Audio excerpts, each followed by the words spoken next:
बहू को मैं पढ़ाऊंगी।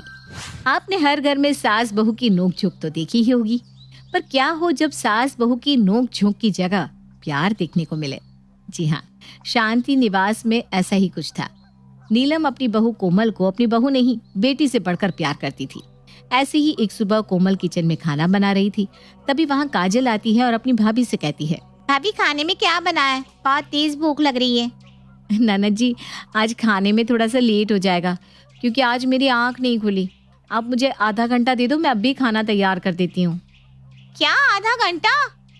अब आधे घंटे तक वेट करना पड़ेगा। अच्छा हो ना आज मेरा कॉलेज नहीं है। अगर आज मेरा कॉलेज होता तो आप मुझे पक्का लेट करवा देती। बाय द वे मैं अपने कमरे में ही हूँ, खाना बन जाए तो आवाज़ दे देना मुझे। काजल अपनी बात खत्म कर वहाँ से चली जाती है, जिसके बाद कोमल सबके लिए खाना बनाकर टेबल पर परोस देती है। सुबह के 8 बज चुके थे।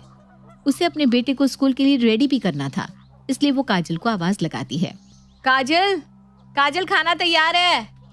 अपनी भाभी की आवाज सुनकर काजल बाहर आती है। काजल 8 बज गए हैं, आरुष को स्कूल के लिए तैयार भी करना है। एक काम करो ना, तुम अपना माजी का और अपने भैया का खाना निकाल कर उनके साथ खा लो, मैं आरुष को तैयार कर देती हूँ तब तक। भाभी सच में? मेरे एग्जाम स्टार्ट होने वाले हैं और आप मुझे कह रही हैं मैं सबका खाना निकाल कर उन्हें खिला दूं? अरे आप तो इस घर की बहू है। आपको न तो बाहर जाना होता है, ना ही पढ़ाई करनी होती है, उसके बाद भी आप लेट उठते हैं। काजल बस आज के दिन कर दो ना, कल से मैं खुद संभाल लूंगी। व्हाट संभाल लूंगी? आपके बस की नहीं है कुछ।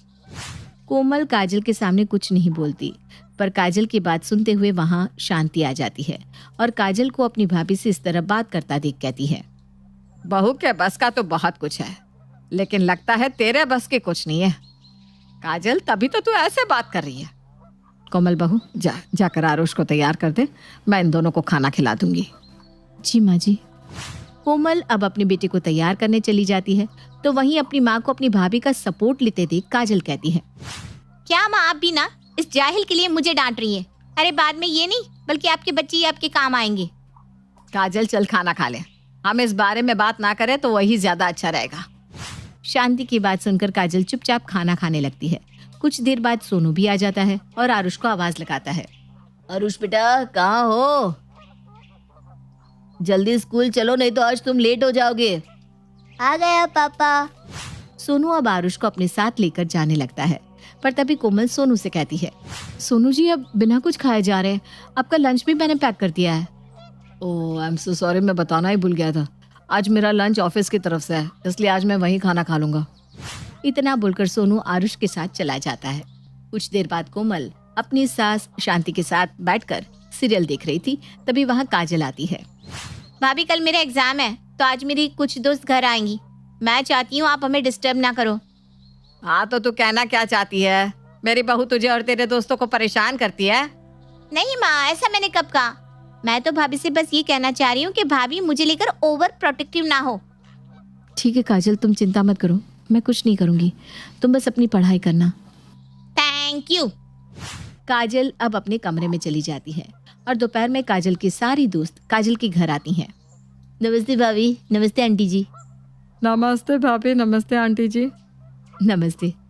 कोमल काजल की दोस्तों का जवाब तो दे देती है, पर शांति नहीं देती और उनकी बातों को काटते हुए अपनी बहू से कहती है, कोमल दोपहर के 2 बज गए हैं, आरुष के स्कूल की छुट्टी का समय हो गया है, जाकर उसे ले आ।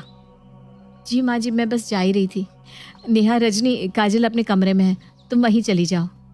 कोमल की बात सुनकर काजल की दोस्त काजल के कमरे में चली जाती है और कोमल आरुष को स्कूल से लेने चली जाती है। कुछ देर बाद जब कोमल आरुष के साथ घर आता है तो वो सीधा अपनी बुआ यानी कि काजल के कमरे में जाता है। बुआ देखो मैं आपके लिए क्या लाया हूँ। आरुष मैं अभी पढ़ाई कर रही हूँ, दिखाई नहीं दे रहा है तुम्हें? आरुष बेटा आप जो भी लाए हो बाद में दिखाना, ओके? हम आराम से बैठकर देखेंगे, अभी मुझे पढ़ाई करने दो, कल एग्जाम है ना बुआ का। चलो जाओ यहाँ से। ओके, मैं दादी को दिखा देता हूँ। आरुष अब अपनी दादी के पास जाता है तो वहीं काजल कोमल के पास। भाभी मैंने आपको परेशान करने के लिए मना किया था ना, तो आपने आरुष को भेज दिया मुझे परेशान करने को। ये तुम कैसी बात कर रही हो काजल? मैंने तो आरुष को तुम्हारे पास भेजा ही नहीं है।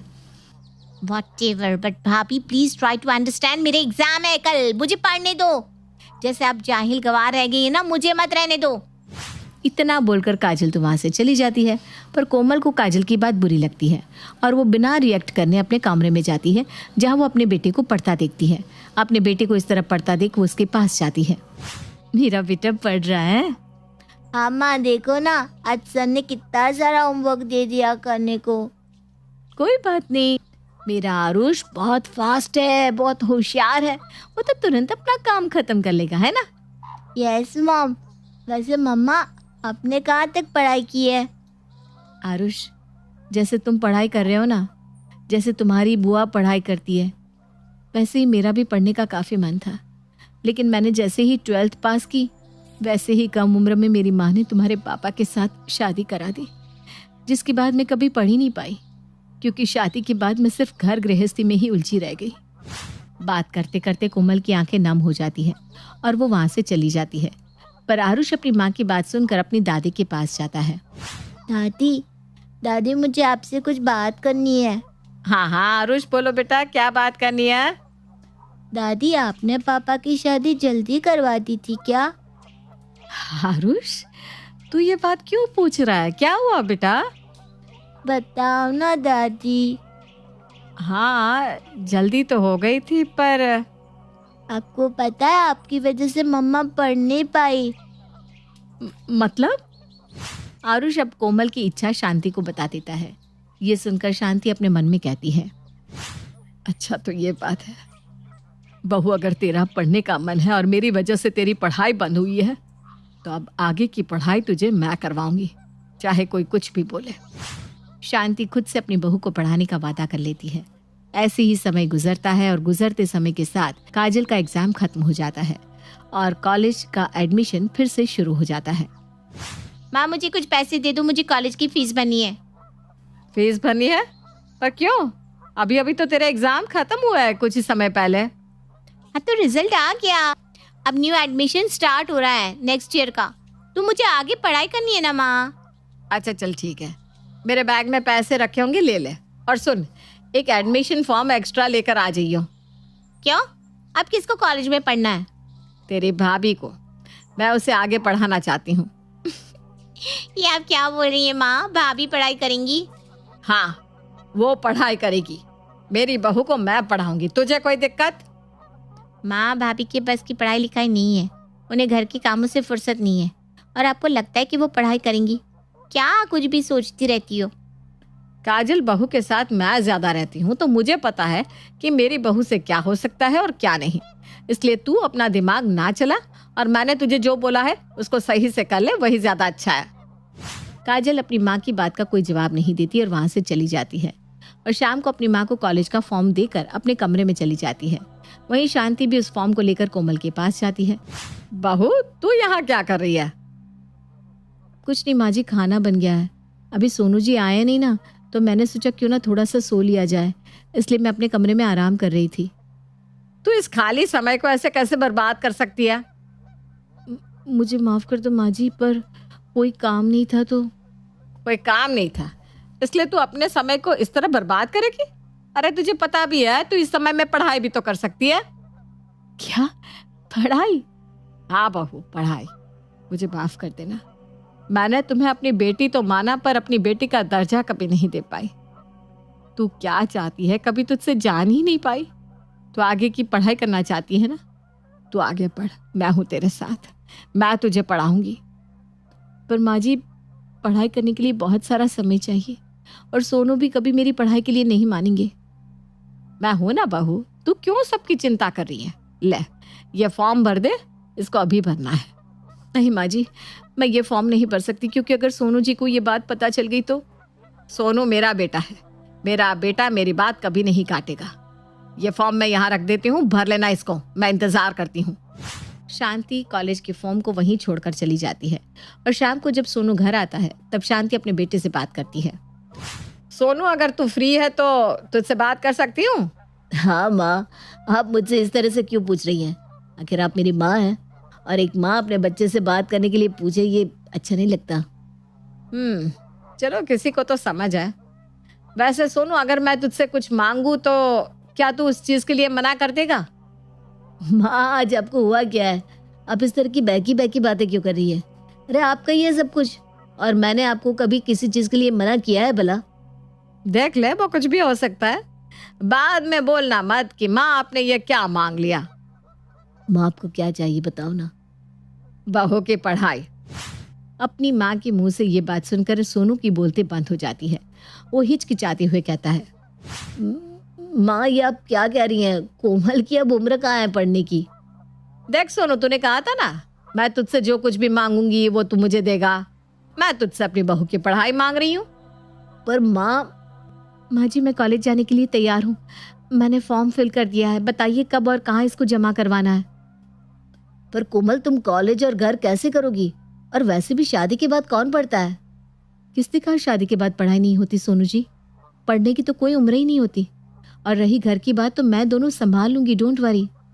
कोमल की बात सुनकर सिवाय शांति के घर में कोई और खुश नहीं था। ऐसे ही अब समय बीतता है और बीतते समय के साथ कोमल भी कॉलेज जाने लगती है, पर इस बीच उसको काफी परेशानियों का सामना करना भी बाकी था। ऐसे ही एक सुबह सोनू अपने ऑफिस के लिए तैयार हो रहा था कि कोमल, कोमल ये क्या है? क्या हुआ सोनू जी, आप इतना गुस्सा क्यों हो रहे हैं?